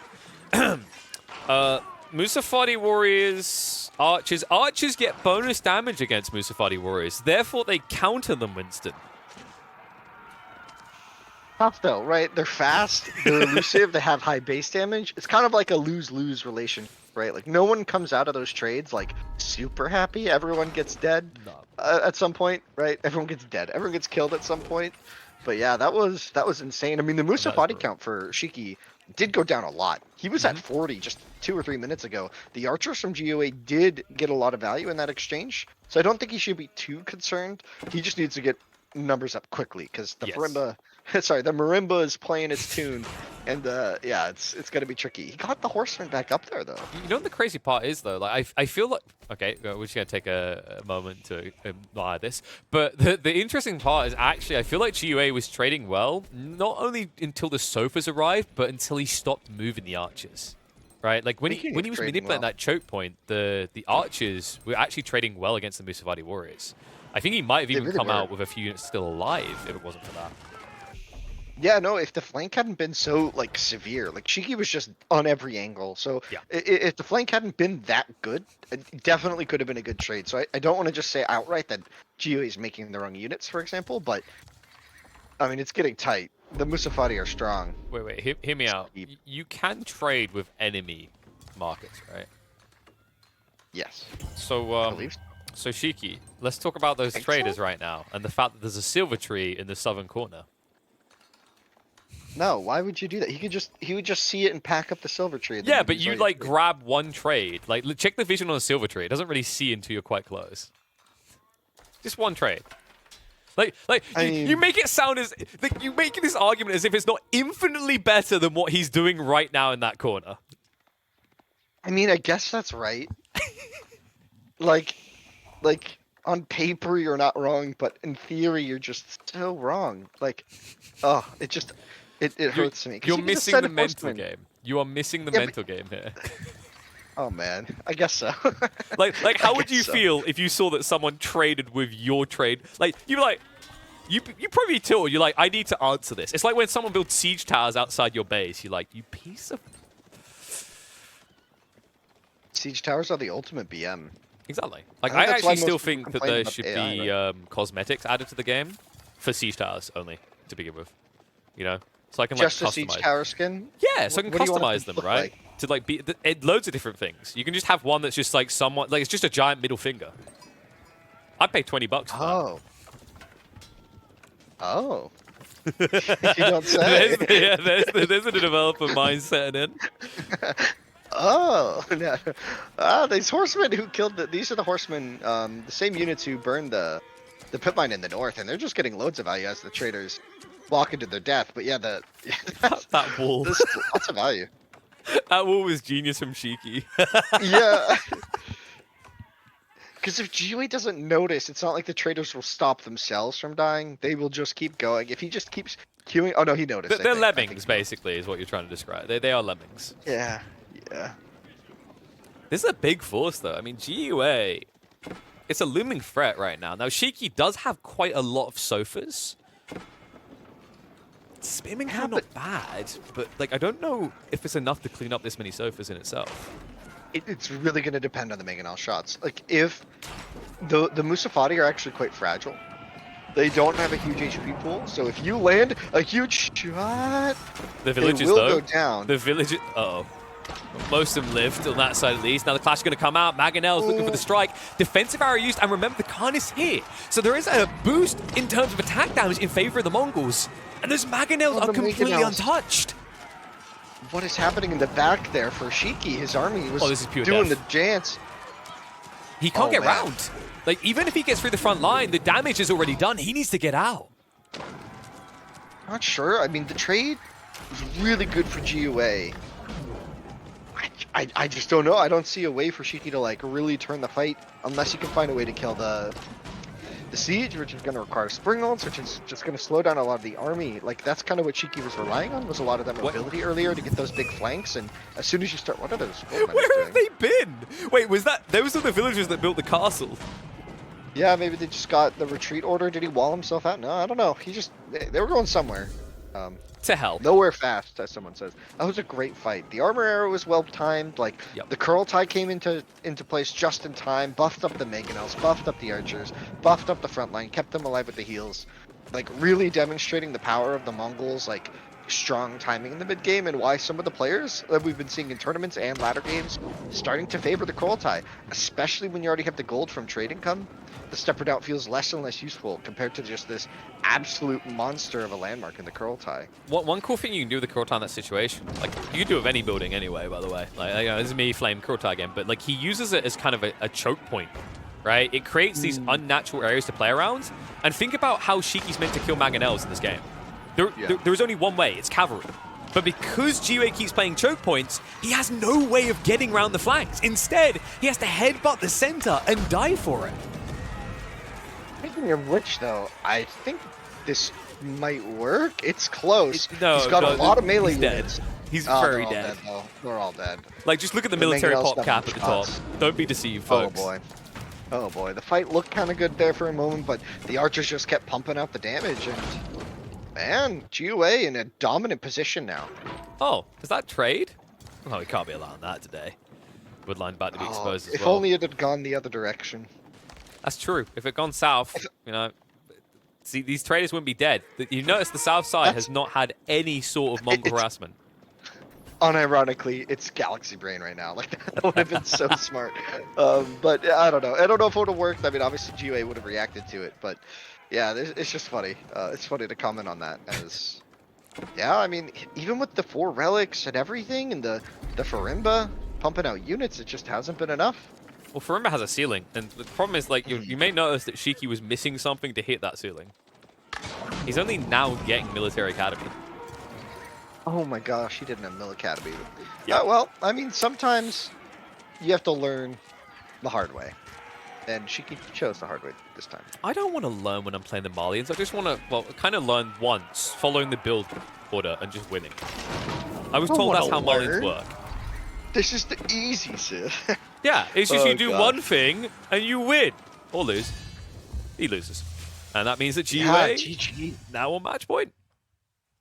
My gosh, honestly, after how bad that first fight went in the Death Valley, and then the second one kind of went a little rough as well for GiveUA, that third fight was decisive. I mean, the big addition obviously being the Manganels, and having the Khan with the Curltai this time really changed the formula and just showed the power of that army. And it just, oh my gosh, it was just so good. And maybe a bit too all in on just Musafari. I think if Shiki had added some siege of his own, for example, wouldn't that have really helped round out his comp? Imagine if he had 2 Manganels as well, and that whole just ball of archers, which is just kind of sitting pretty, protecting the Manganel, just dies as well. I think that could have been a pretty good option, but obviously, I mean, that's hindsight is 2023. So, like, what can you really say? It's kind of the issue of like there was justification for you to have a siege workshop ready anyway, because you're playing against mass archers from the Mongols, and you stopped building javelins. So I don't know, Shiki just kind of, in a certain way, walked into this problem, right? Like, GiveUA had to take advantage of it, but Shiki was slow to react. And the crazy part is, like, to that point of transitioning siege, I'd put Malians probably in, like, the top half of civs to transition siege. Like, there's at least 3 civs worse off that are uncomfortable doing it, right? English, French, they don't like it as much. You have so much gold. So it's kind of a justifiable play. Sure, you have to work a bit harder to get on the wood line, but the payoff is clearly there, especially when you know these fights are going to be confined to the choke point. I mean, let's be totally real here, Winston. It's not like that fight in the center happened once. You mentioned already it didn't happen once, twice, 3 times. It's 3 times. Yeah. I still kind of wonder if Shiki had opportunity after the first fight. If he had just started sending like the sofa looping around the back, like, because once you have the sofa upgrade, you can start like really hitting the wood line, for example, of Mongols, because you have the armor, the imported armor tech, for example. Like, once you start getting those, I feel like maybe he kind of put his foot off the gas after winning those fights. But like we were saying, those trades were sneaky strong for GUA, and he's got the momentum here going into game 4. Yep, don't have to talk about Moldians anymore. For once, they're the ones going bald on top because it's actually them coming out and flopping, which puts GUA now 1 game away from qualifying for Golden League 2. Shiki, nothing but perfection will do. And we take to Canal with some different choices of civs here. We've seen a little bit of HR reaction already. The English haven't made an appearance, but are viable due to everyone playing out towards the dock sides. Interesting that no one picked the Delhi, though. All right. Yeah, we've seen that be the pick early on, right? Yep. Oh, whoa. I see who's just came. B-Dod woke up. He turned into the stream. Thank you. Shout out to B-Dod and all the support he gives across to EGC. 50 gifted, I think it was. Oh, lordy. Oh, my. We're going to be wiping our ass with $50 bills by the end of the night. Oh my gosh. Potentially, yeah. I don't think so. That might be a I don't think stretch. so. Twitch don't pay that That's well. a bit of a stretch. Yeah, so the question I have is, does GUA have a good Aachen? And it looks like he does, right? He has a decent enough map for an Aachen to tag everything. And both players going for that forward dock. So GUA is going to be in a really good spot here, I think. Curious to see how English is going to play on this map. I think there are some options, right? He's already kind of given up the option of trying to deny the dock. He didn't send Vills forward, I think. Yeah, no, not sending any Vills forward to try and deny the dock or anything jank or cheeky. So Shiki is just going for kind of some standard English play here on the water. Wall already blocking, it looks like, for GUA. I mean, Interesting. I'm disappointed. Your name's Shiki. You're playing as English. You got to do something cheeky. Like, he could have easily rushed in with the villagers, possibly even blocked the dock from going up quick enough with just 2 villages. It would have been tight, though. Like, if you were in the scout as well, I think you stop it. Holy crap, you know who's not stopping? I saw Maximilian come through with the 20 gifted. Now B-Dod coming over the top. He says, I will not be outstaged. Another 50. We need to make sure someone's able to wipe their ass with those $20 bills at least. Thank you. Big shout out. And I just realized that, you know what? This is the early game, so who cares, Winston? We're just going to turn this into a thank you for the gifties. with that type of stream now. Every name that got gifted, we're going to read from the bottom going up. Diratas, Ebone, Always the Storming Eagle, Sadananon, Kaiser Gaming, I'm not going to do this anymore. No, that's a lot of names because okay. 100 is an absurd amount. 120 if you include Maximilian there. Really big thanks to everybody, guys. That's super awesome. Winston, buddy. Yes? You already started, so you're going to have to finish reading those names because the rest now feel left out. Okay, here we go. Hurry up. The chat's scrolling. What, you didn't hear me? I just finished. I must have wow, muted the mic. that quick. Crazy. My name is Barry Allen, and I'm the fastest man alive. You know what? A bullet will still stop you. Still, somehow, there's a faster person in every episode. Oh, man. So now we see the man-at-arms coming out. So again, English going with this play. I think we see this a lot from a lot of players here. Building the barracks adjacent to the dock just to get defense and offense early here. So got to start torching down the dock from HRE, GUA. Not sure what his response is going to be to this. It doesn't look like anything Feudal. in the meantime. Rush Feudal is the answer to this. He just went from 4 to 6 and the Ark, and now up to 8. Like, this is the only logical play. Because now your Give goal... me units. Exactly. Get an archership out because it's just 2 baby arms. They don't kill a dock that fast. Not if there's a tower there. Because then they can garrison and the tower can shoot back. Oh, although 6 range to 7 on the archership, so yeah, the archership I think would still potentially win. Although you could deny the dock because it's going to deny all the fishing spots. He's actually sacrificing a villager to keep it up. I think it's important enough, but he didn't see the tower. I think if he had seen the tower, he wouldn't have sent this. Because now the Archerville can just shoot. Wait, is he attacking the villager? Oh my god, Shiki hasn't noticed! It's low HP! Oh. Plastic swords actually hurt, folks. Oh boy! He done it. That's a big pain, big sad. And another Vil comes out, she's like, I must avenge you. My husband, how dare you? I'm just gonna go and build something. he had already sent this Vil before the first one had died, so he kind of like knew that it was a sacrifice. But that's already a huge win for Shiki, killing that Vil early, and he's gonna get this tower up and kill the dog, which is it becomes a little redundant, but I guess he'll hold the spot down. Really cool stuff here. This is the point where it's very important to check how many sheep GA got. Because if he doesn't have much at home, not even a Burgrave player can bail him out. And the Aachen isn't on the berries as well, so it's really it's a really up to sheep at this point to carry GUA through the feudal age here.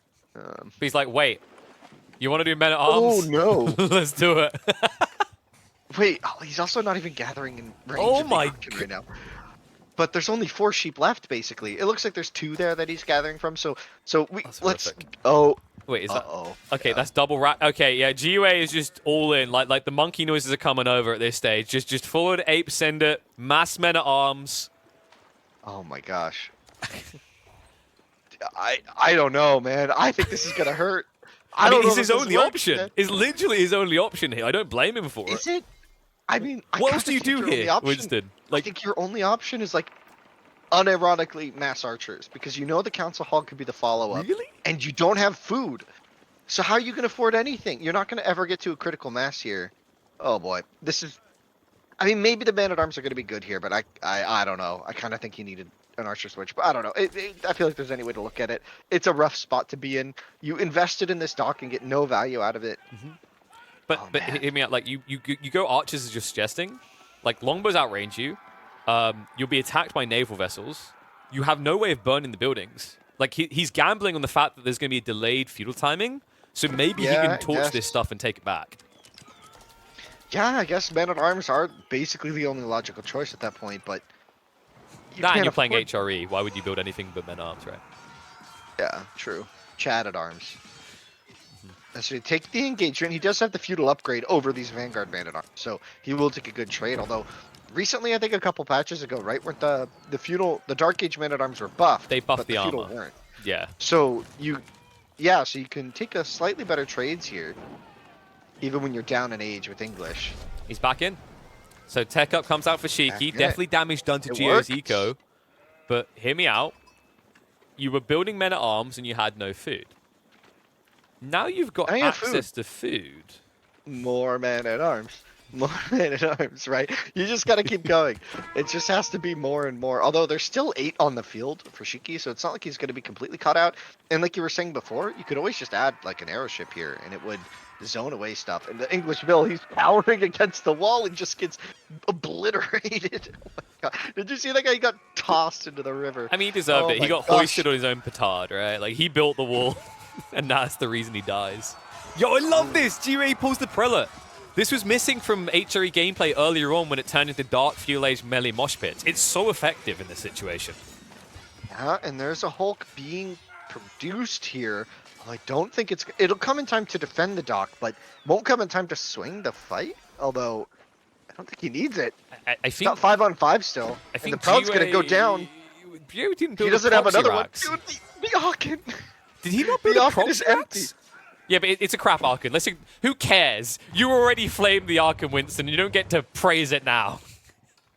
I mean, Okay, actually, that's pretty painful to watch. if you're an HRV player, it's you live or die by this Aachen right now. Oh my gosh, I wanted to see a demo. I don't think you need to. Look how many men at arms GUA has now. Yeah, but Up look, to 10, 11, it's predictable, right? 12? The Like- number goes up. It just doesn't stop. Are we counting with Winston again?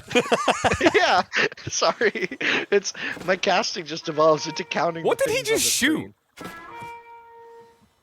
Did you see that? I did, and I don't know. Was it like a wolf? Did he maybe? just attack a tree? Is that even legal? Are the trees out to get him? Like, what's going on? There's just you don't see it, but if you turn the camera, there's just like 2 pairs of googly eyes on it, and there's just like a cardboard cutout of a blue man at arm. GUA's like, ha, gotcha. With a smiley face. Oh. Yeah, it's you fell into my trap. Oh man. As there's a tower going up on the north side, so it looks like GUA is going to be able to hold for the time being. All of his water gets to hunt as well, so more men at arms. That number can go even higher. And I think, did the prelate make it back to the chapel? I think he did. Second He's walking TC? back, I think, on the hunt too. Okay. Bold. Uh-oh. Did it just get outright denied? I think he's out of range of protection from Naval as well. So I think the technical term for this is gonna get clapped. The clappening is happening. Oh boy. Strap in, boys. We're in for a rocker. Huddle together, it's fun time. Wait, oh no. Oh no. Uh-oh. Do you I even think he's actually you gonna get the this TC. up? But like, how many do you lose? Half at least. Oh my god, no! Brace. Oh, when GiveUA gets this around. Oh. 4. Oh, Garrison. He saved. Okay, half. Yeah, but torch That it. was impressive. Do you torch? Do you just torch as the? Okay, no. Geo says no. Simple-minded person. You go find more villagers to kill, or you torch it. Nope. No. He heard you. He's listening. Yes, my Oh, lord. that's a pretty good idea. Yes, my lord. You know the men at arms are ready to go, dude. And now you know what's funny is we saw GiveUA re-garrison Prelate and Tropple after he moved on the wood line. So it's like it was kind of a tilting moment for me. Wait, Okay, this is moving on, tilting me a little. GiveUA. Yeah, he's running south side. Shiki's building a third TC. Oh my. Well now. I guess he's just trying to get some value. Wait, during all of this, did GiveUA lose his docks? Which might be a bigger blow than this. Yeah, he's losing it now. What? There's a He torch lost down. one. It's a race. I don't know. He's just going to build one on the northern side. Yeah, it's just like, all right, you want that one? I'll have another dock. You can't take it from me. I really want to see a demo just wail. Although you need 2 to hit men at arms in Feudal, right? Or maybe even 3. You need a lot of men at arms. Yeah, you you need 2 because it's 85 damage each, and men at arms at this stage. I think it's 135 health, I believe. Yeah, and you have to deal with the damage fall off as well. So you might not even kill all unless you Well, get direct hits on all of them. Yeah, but you don't have to worry at least about resistance because it's siege damage. So at least True. I think it's usually 2 most of the time. Yeah. Okay. I haven't seen too many Feudal Age demos. It really only happens on a lot of these tournament maps that you get that kind of interaction. A bit on Mongolian Heights, but that's been out of favor for a while now. So he doesn't even bother killing it. wait, is that did he cancel? I'm hoping he cancelled. He didn't build. Like, yeah, this is not 4th TC. This is 3rd TC still being built. I'm pretty sure GiveUA just kills these Springolds right now. He's trapping one. No, he's not. He's running. He's rubbing up against it like someone going through a crowd in New York. Like it's just We you're gonna could pop. have taken your boat. We could have, but we didn't want to. Oh, what a big fight here. GiveUA under pressure, but That's easily clean up for him. That's most of Shiki's army. Like I think Shiki Also, really didn't expect bro, the Feudal Age Burgrave build. 1v1 men at arms on the field and counting. Horsemen in the mix as well to deal with the 2 or 3 lungs on the map and try and pick off some vills potentially. Deal with the spearmen as well. So, well, not deal with the spearmen. The men at arms will deal with that. Oh my gosh, this is. You're okay there, GiveUA's buddy. looking really fresh here. This is looking good. This is looking good, kid. Is it time to chant USA again? What were you saying? Time for me to count something down? Yes, I want you to count from U to A. USA. USA. Oh man. There's my Yeah, no, boy. that's funny. Losing the English farms hurts a bit cheaper though, so not the biggest deal. I mean, it's kind of historically fitting. English getting their asses kicked by NA. History repeats itself. I mean, a little bit earlier than the time it went, like we were close to the Imperial Age when that actually happened, but like, all the farms at this stage, like Shiki must be almost out of shoreline fish at this stage as well. Yeah, his economy's really starting to look thin here. Look at the income per minute. Looking pretty even overall, but it looks like GiveUA might be transitioning some bills at the moment. Man, or his economy's just fully macroed. Castle Age, which is going to be coming soon. The Burgrave is going to be big because he'll be able to instantly upgrade all of these. Hasn't he got like okay, it was only 2 racks. Yeah, in fairness, this is. I feel like you could just do regnants here though. Yeah, but don't you want to win with style? That's fair. Like, yeah, you want to flex. You want to come out the 3-1. You don't want to be pussyfooting it like, oh, I needed a backup plan. That doesn't sound like GiveUA to me. This is the type of man that builds like 8 rams. Like, if it doesn't work out, we'll go next. I should point out those 8 rams get built at like 5 minutes into the game. Chat's calling us out for chanting USA. And now I feel bad. All right. It's a bit harder to chant China. China. China. China. Now I'm cringing. Yeah, like, you see what I mean? Like, it's actually difficult. Like, because you can't go CN. Right? CN.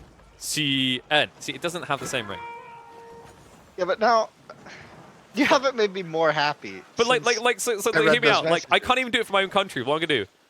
ENG. Actually, that's pretty catchy. But you can't do GB, right? Like, actually, you can go full Game Boy though. GBA. GBA. See, it works. But like GB, not so much. The men-at-arms charge into the TC again. Gonna reburn all the farms that were just built. Oh man. I mean, they're upgraded though. Look how quickly they got upgraded. You didn't like the Burgrave, but look at this. Upgraded man-at-arms. That would have taken another, what, 30 seconds? Okay, hear me out, Who's laughing now? I like gold. I love the feel of it, the touch of it, the smell of it.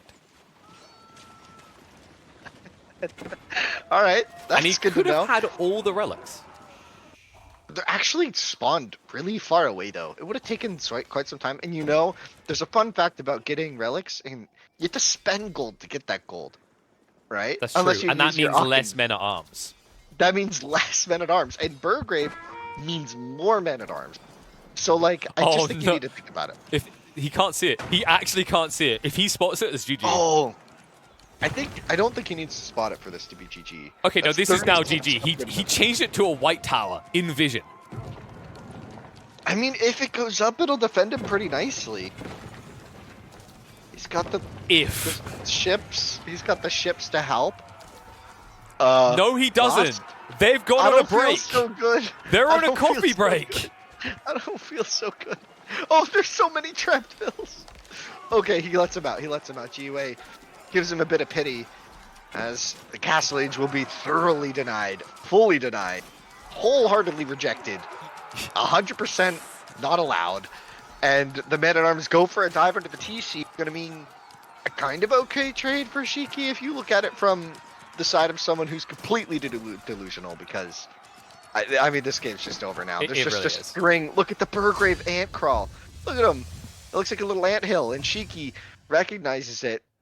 There was a bit of delay on the USA chant, I guess. This time he heard it a minute late, and GG gets called. GiveUA advances into gold. Series 3-1. USA coming out on top there. Seed 4, though, against Seed 52. That's true. Seems about the expected result. Yeah, it looked a bit shaky to begin with. Shiki was shaking someone up, but wasn't able to close out. Big props to GiveUA. We missed the obvious chant that they're covering in chat. We could have just went with GiveUA the whole time.